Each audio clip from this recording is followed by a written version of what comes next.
नमस्कार बच्चों, आपका स्वागत है आपके अपने YouTube channel AK study point में। बच्चों, आज इस क्लास में हम अवतल लेंस द्वारा प्रतिबिंब का बनना सीखेंगे। अवतल लेंस से कितनी स्थितियों में प्रतिबिंब बनते हैं और वो कौन कौन सी स्थितियां हैं, इसको हम बहुत ही अच्छे से समझेंगे। बच्चों, इससे पहले वाली जो क्लास हुई थी उसमें आपको उत्तल लेंस द्वारा प्रतिबिंब का बनना बताया गया है, कितनी स्थितियों में बनते हैं, ये सभी चीज़ें आपको इससे पहली वाली क्लास में बताई गई है। यदि आपने अभी तक वो क्लास नहीं की है तो सबसे पहले आप उस क्लास को कीजिए, उसके बाद और भी अच्छे से आपको समझ में आएगा। बच्चों, आगे बढ़ने से पहले आपसे छोटी सी रिक्वेस्ट है, यदि आपको हमारी वीडियो पसंद आए तो वीडियो को लाइक शेयर और चैनल को सब्सक्राइब जरूर कीजिए। तो आइए बच्चों, देखते हैं कि हमारी हेडिंग क्या होगी और हमारा अवतल लेंस जो है इससे कितनी स्थितियों में प्रतिबिंब बनते हैं। तो आइए बच्चों देखते हैं। तो बच्चों, आपके सामने ये एक सारणी दिख रही होगी जिसमें आपको लिखा गया है बच्चों ऊपर, यहाँ ऊपर क्या लिखा गया है, अवतल लेंस द्वारा प्रतिबिंब का बनना। तो बच्चों, यहाँ पे सबसे पहली बात तो ये जान लो, जो अवतल लेंस होता है इससे दो स्थितियों में प्रतिबिंब बनता है। ठीक है, कितने? दो स्थितियों में प्रतिबिंब बनता है। दोनों में कैसा बनेगा? आभासी बनता है। कैसा बनता है बच्चों? दोनों स्थितियों में आभासी प्रतिबिंब बनेगा। बात समझ में आई? तो ये हो गया। उसके बाद बच्चों, आपको ये क्रम संख्या दिख रहा है, इसमें हम क्रम लिखेंगे। ठीक है, उसके बाद वस्तु की स्थिति, इसमें बच्चों हम वस्तु की स्थिति लिखेंगे। कहने का मतलब हमारी वस्तु कहाँ पर है। और यहाँ पे हम जो है लिखे हैं प्रतिबिंब की स्थिति, तो इसमें बच्चों हम लिखेंगे प्रतिबिंब की स्थिति। कहने का मतलब हमारा प्रतिबिंब कहाँ पे बन रहा है। और यहाँ पे बच्चों लिखा गया है प्रतिबिंब की प्रकृति एवं आकार। तो बच्चों, इसमें हम ये लिखेंगे हमारा जो प्रतिबिंब है उसकी प्रकृति कैसी है और वो उसका आकार कैसा है, छोटा है वस्तु से या बड़ा है या समान आकार का है। ठीक है, उसके बाद यहाँ पे बच्चों आपका लिखा गया है किरण आरेख, इधर हम चित्र बनाएंगे। इतनी बात क्या बच्चों समझ में आए सबको? ठीक है, अब आइए एक एक करके देखते हैं। तो पहले स्थिति जो होगी बच्चों, वस्तु जो होगी वो हमारे कहाँ पे होती है? अनंत पर। ठीक है, यही चीज आपको उत्तल लेंस में भी बताया गया था। पहली स्थिति में हमारी वस्तु कहाँ पे है? अनंत पर। तो बच्चों, यहाँ पे अवतल लेंस में पहले स्थिति में बच्चों हमारी वस्तु कहाँ है? अनंत पर। अब अवतल लेंस की बात कर रहे हैं तो हम क्या बच्चों अवतल लेंस बना लें। ठीक है, क्या बना लें? अवतल लेंस बना लेते हैं। यही हमारा होता है बच्चों अवतल लेंस। ठीक है, ये इसका क्या हो गया बच्चों? द्वारक हो गया। अवतल लेंस कैसा होता है, कैसे पहचाने, ये सभी चीज़ें आपको इससे पिछली क्लास में करा दी गई है। तो बच्चों, यदि आपने अभी तक वो क्लास नहीं की है तो आप उस क्लास को कीजिए, तभी आप ये चीज़ें समझ पाओगे। ठीक है, तो यहाँ पे देखो अवतल लेंस जो होता है बीच में पतला, किनारे पर मोटा। अब ये इसका क्या हो गया बच्चों? मुख्य अक्ष हो गया। क्या हो गया? मुख्य अक्ष। ये अनंत हो गया। और ये क्या हो गया बच्चों? इसका प्रकाशिक केंद्र O हो गया। इसका ये द्वितीय फोकस F2 हो गया। और इसके 2 गुने दूरी पर क्या होता है बच्चों? 2F2 होता है। इतनी बात समझ में आई?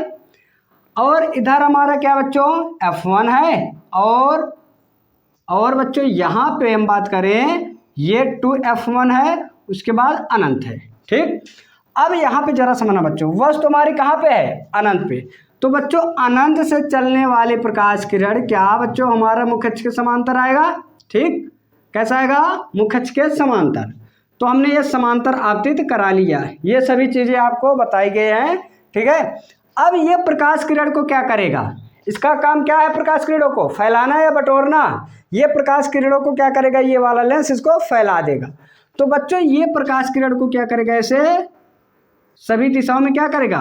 फैला देगा। ठीक है, अब ये एक दूसरे को प्रतिच्छेद नहीं करेंगे। ठीक है, लेकिन इसको जब हम पीछे बढ़ाते हैं, क्या करते हैं?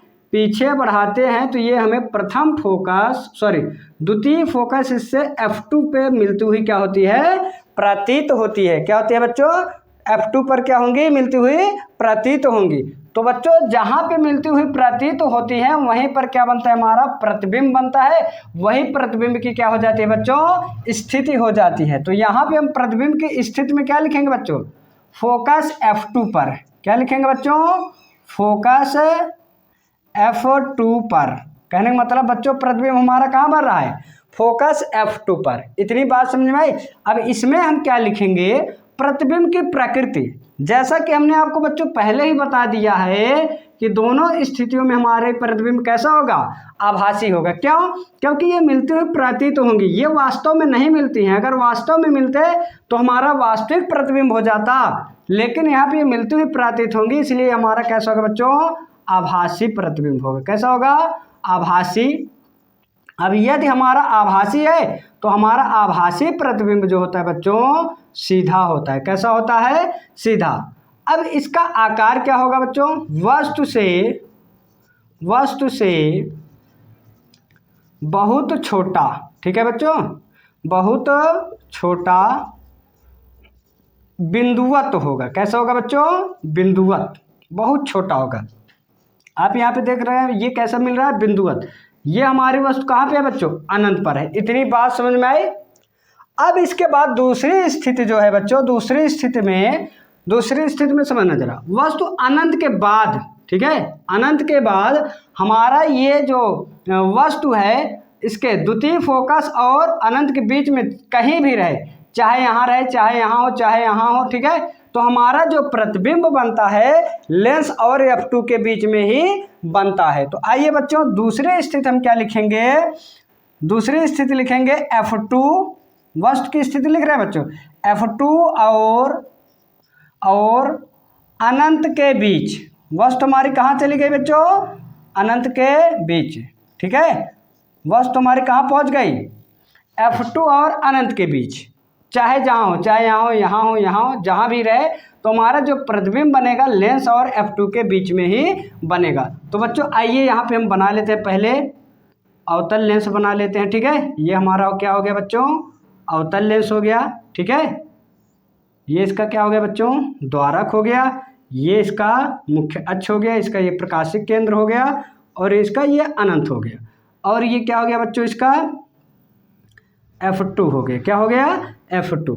ठीक है, अब यहाँ पे समझना जरा, ये वस्तु हमारी यहाँ पे आ गई, ए बी हमारी क्या है बच्चों, कोई वस्तु है। तो पहली प्रकाश किरण मुख्य अक्ष के समांतर जाएगा। अब हमें पता है बच्चों, जो प्रकाश किरण मुख्य अक्ष के समांतर जाता है वो अपवर्तन के बाद क्या करता है, ये लेंस प्रकाश किरण को क्या करता है बच्चों, फैला देता है। ठीक है, यहाँ पे थोड़ा मैनेज करना बच्चों, ये चित्र अलग है, ये अलग है। ठीक है, प्रकाश किरण को क्या करेगा, ये फैला देता है। इतनी बात समझ में आई। लेकिन ये हमें किस बिंदु से जाता हुआ प्रतीत होगा, द्वितीय फोकस F2 से क्या होगा, ये जाता हुआ प्रतीत होगा। बात समझ में आई। पहली प्रकाश किरण मुख्य अक्ष के समांतर गए और ये लेंस से अपवर्तन के बाद क्या हुआ, फैल गया, अब ये मुख्य अक्ष से दूर हट गया। अब यहाँ पे बच्चों जरा समझना, अब एक कदम हमारी वस्तु आगे आई है, तो यहीं से एक कदम हमारा कौन, प्रतिबिंब भी आगे जाएगा। कहने का मतलब लेंस और F2 के बीच में बनेगा। दूसरी प्रकाश किरण इसके प्रकाशिक केंद्र O से होकर गुजार देंगे, जो कि अपवर्तन के बाद बिना विचलित हुए सीधे मार्ग में क्या हो जाता है, निकल जाता है। तो बच्चों अपवर्तित किरणें एक दूसरे को जिस बिंदु पर काटती हैं वहीं पे क्या बनता है, प्रतिबिंब। ये A' और ये B' क्या बनेगा, प्रतिबिंब बनेगा। बात समझ में आई बच्चों। तो वस्तु के प्रतिबिंब की स्थिति में क्या लिखेंगे, किसके बीच, लेंस और F2 के बीच। किसके बीच बन रहा है प्रतिबिंब, लेंस और F2 के बीच। बात समझ में आई, किसके बीच, देखो ये लेंस हो गया और ये द्वितीय फोकस F2 हो गया, इन्हीं दोनों के बीच में तो प्रतिबिंब बन रहा है ना। तो यहाँ पे हम क्या लिखेंगे, लेंस और F2 के बीच। अब प्रतिबिंब की प्रकृति एवं आकार क्या लिखेंगे बच्चों। अब ये हमारा प्रतिबिंब हमने बताया, हमारा दोनों स्थिति में प्रतिबिंब कैसा होता है, आभासी होगा। क्या होगा, आभासी होगा। अब देखो यहाँ पे ऐसे वस्तु भी रखी गई है, ऐसे इसी दिशा में क्या बन रहा है, प्रतिबिंब भी बन रहा है।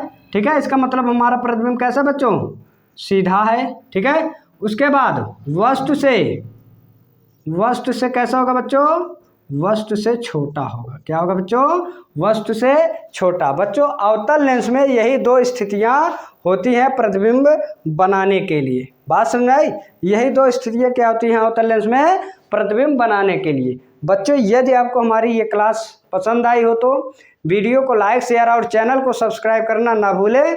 बच्चों इसी तरह हम आने वाली क्लास में मिलेंगे, तब तक के लिए बच्चों धन्यवाद।